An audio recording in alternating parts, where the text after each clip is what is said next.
ঘূর্ণিঝড়ের কারণে গতকাল উপকূলীয় জেলা দ্বীপ জেলা ভোলায় মানুষের মনে যে আতঙ্ক সৃষ্টি হয়েছিল, সেই আতঙ্কের বড় একটি জায়গা হলো ভোলার তজুমুদ্দি এলাকা। আমি এখন তজুমুদ্দির যে জায়গাটি কালকে বেড়িবাঁধ ছুটে গিয়েছিল সেই বেড়িবাঁধে আছি। আপনি একটু দেখতে পাচ্ছেন যে এখানে গতকাল বেড়িবাঁধটি ছুটে যাওয়ায় তজুমুদ্দির মানুষ খুব আতঙ্কে রাত পার করেছে।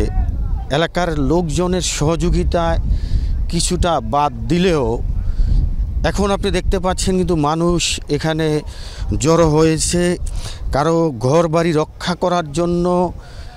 কেসারেন শেকড় থেকে শিখরে,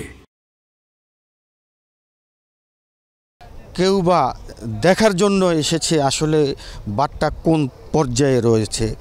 সকাল থেকে এবং গতকাল রাত থেকে প্রশাসনের লোকজনও এই জায়গায় এসে তারা অবস্থাটা দেখেছে, যার ফলে কিন্তু মানুষের মনে কিছুটা স্বস্তি আসলেও আতঙ্ক কিন্তু এখনও অনেক মানুষেরই রয়েছে। তো আপনি একটু দেখতে পাচ্ছেন মানুষ কিন্তু শত শত মানুষ এখানে এসে কিন্তু ভিড় করছে এই অবস্থাটা দেখার জন্য।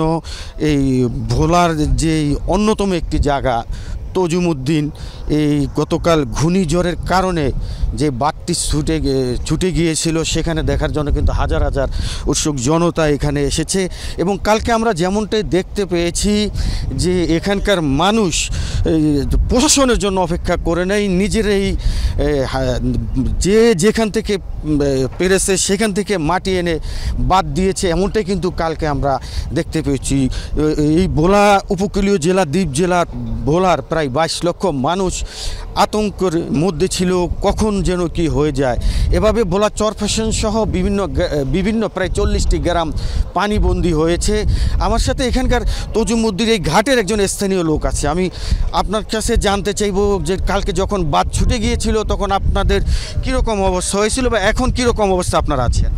কালকে যখন সন্ধ্যার আগে এই ঘটনা হয় তখন আমরা ফেসবুকের মাধ্যমে আমরা মোটামুটি শুনতে পারি, যেহেতু এর আগে নেটওয়ার্ক বিচ্ছিন্ন, কারণ হচ্ছে এরকম ঘূর্ণিঝড় একটু আগে থেকেই হয়েছে, ফলে স্থানীয় জায়গার এরকম কারেন্ট সংযোগ ছিল না, ফলে মানুষের মোবাইল বন্ধ।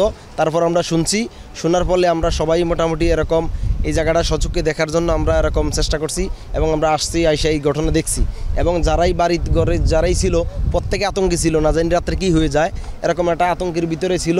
আলহামদুলিল্লাহ সবাই মোটামুটি দোয়া করছে আল্লাহর কাছে, আল্লাহ তাআলা মোটামুটি মুক্তি করছে এবং এলাকার মানুষ সবাই সবার জায়গা থেকে চেষ্টা করছে যে যেন এরকম এই বেড়িবাঁধটা আমরা নিজেদের কোনো এরকম অর্থায়ন ছাড়াই আমরা নিজেদের শরীর ব্যয় করে হলেও আমরা যেন বেড়িবাঁধটা এরকম দিতে পারি। এই জন্য সবাই সবার জায়গা থেকে এরকম চেষ্টা করছে, যে যা পারছে যতটুকু পারছে এরকম বেড়ি বাঁধার জন্য চেষ্টা করছে। তো আলহামদুলিল্লাহ অর্থাৎ হলো অর্থায়নের অপেক্ষা তারা করে নাই, যে যেভাবে পারছে যার যার মতো চেষ্টা করে মোটামুটি রক্ষা করেছে। এখন আরেকজন আছে এখানকার স্থানীয় বাসিন্দা, আপনাদের মধ্যে যে বেড়িবাঁধটি ছুটে গিয়েছিল আপনারা নিজে হাতে আমরা যেমনটা দেখছিলাম যে বেড়িবাঁধটা দেওয়ার জন্য চেষ্টা করছেন, আপনাদের আতঙ্ক এখনও কমছে কিনা আমাদের একটু জানান। আতঙ্ক কমলো, এখনও কিছুটা আছে আতঙ্ক ঠিকই, কিন্তু সবাই চেষ্টা করছে। মাদ্রাসার বিভিন্ন এলাকা থেকে মাদ্রাসার ছাত্ররা, এলাকার মুরব্বীরা সবাই এসে আর্তনাক যার যতটুকু সামর্থ্য আছে সেই ততটুকু চেষ্টা করছে এই বেড়িবাঁধকে বাঁধার জন্য, অপেক্ষা করার জন্য। যেমনটি বলছিলেন যে যার যতটুকু চেষ্টা ছিল তারা কিন্তু চেষ্টা করেছে যাতে এই বেড়িবাঁধটি যাতে কোনো রকম বাদ দেওয়া যায়।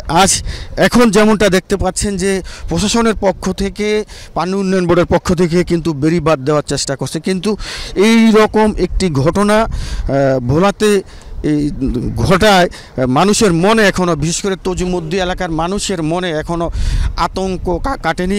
আপনি যেমনটা দেখতে পাচ্ছেন যে এই যে ভোলার যে তজুমুদ্দিন এলাকার যে ঘাটটি রয়েছে, এই ঘাটটি কিন্তু এখন বিচ্ছিন্ন অবস্থায় রয়েছে, যদিও লঞ্চ চলাচল এখনও বন্ধ আছে। তারপর আপনি একটু একটু তাকালে দেখতে পারবেন যে ঘাটটি কিন্তু এখন বিচ্ছিন্ন হয়ে রয়েছে। এখানে কোনো লঞ্চ লঙ্গর দেওয়ার মতো বা ফেরি আসার মতো কোনো অবস্থা কিন্তু নেই, যার ফলে এখানে সকাল থেকেই উৎসুক জনতা কেউ দেখতে এসেছে এবং কেউ তার ভিটামাটি হারাবে আতঙ্কে দাঁড়িয়ে দেখা ছাড়া তাদের কোনো পথ নেই বলে আমি যেমনটি দেখতে পাচ্ছি।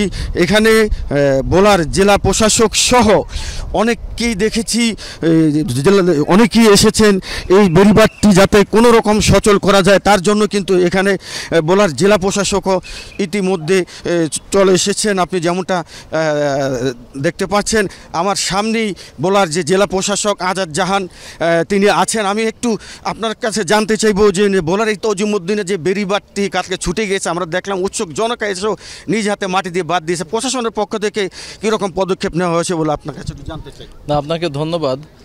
শুধু তজুমুদ্দিন নয়, আমরা তো গতকাল সারা জেলার প্রত্যেকটি উপজেলায় যেখানে যেখানে বাদ ছিল আমরা খুব ভয়ের মধ্যে ছিলাম, কিন্তু সেইভাবে আমাদের ওই পরিমাণ ক্ষতি শেষের দিকে আর হয় নাই।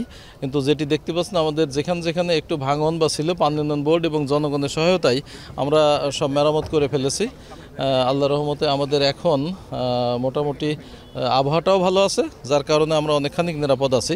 তবে আমাদের ক্ষয়ক্ষতি হয়েছে অনেক, প্রায় 5,000-এর অধিক বাড়িঘর আংশিক ক্ষতিগ্রস্ত হয়েছে এবং পরিপূর্ণভাবে 108টা বা এরকম বাড়িঘর পুরোপুরি ক্ষতিগ্রস্ত হয়েছে। তাছাড়া আমাদের অনেক মাছের ঘের ভেসে গেছে, মাছের পুকুর ভেসে গেছে এবং আমাদের অনেক জায়গায় গাছপালা পড়েছে, বাড়িঘর তো নষ্ট হয়েছেই। সব মিলিয়ে আমরা যে ক্ষতিগ্রস্ত হয়েছি এরপরেও আমরা চেষ্টা করছি তাদেরকে আমরা ক্ষতিপূরণ পুরোপুরি না দিতে পারলেও আমাদের পর্যাপ্ত চাল আছে, ত্রাণের চাল আমরা বিতরণ শুরু করেছি গতকাল থেকেই, আজকেও বিতরণ চলছে। শুকনো খাবার যেখানে যেটা প্রয়োজন আমরা চেষ্টা করছি মানুষকে মানে সহায়তা করে আগের পূর্বের অবস্থায় ফিরিয়ে আনার জন্য।